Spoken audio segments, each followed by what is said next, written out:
সেজন্য আমি বললাম।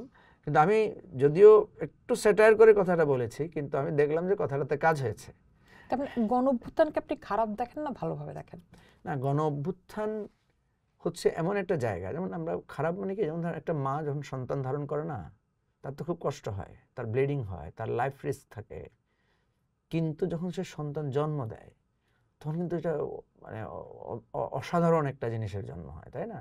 তাইলে আপনি প্রসেসটা অনেক কষ্টকর, প্রসেসটা অনেক ভাঙাচোরা আছে, প্রসেসটাতে অনেক ধরনের রিস্ক আছে, হ্যাঁ। কিন্তু যখন এটা পরিপূর্ণ হয়, তখন সেটা হয়ে যায় অবিস্মরণীয় একটা, পৃথিবীর সবচেয়ে শ্রেষ্ঠতম সুন্দরতম জায়গা। গণ অভ্যুত্থানটাকে আমি সেই দৃষ্টিকোণ থেকে দেখি। কিন্তু গণ অভ্যুত্থান যদি সফল না হয়, আমি যেটা বলছি আর কি, ধরেন আমরা যে জন্য করলাম, আমরা তো শুধু শেখ হাসিনা পালিয়ে যাক, আমরা এসে চেয়ারে বসি, এটার জন্য তো গণ অভ্যুত্থান করি নাই।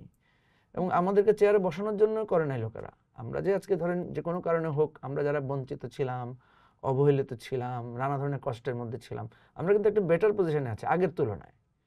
তাহলে আমাদের এই একটু বেটার থাকার জন্য কিন্তু গণ অভ্যুত্থানটা হয় নাই। গণ অভ্যুত্থানের প্রত্যেক স্টেক হোল্ডারের একটা চাওয়া আছে।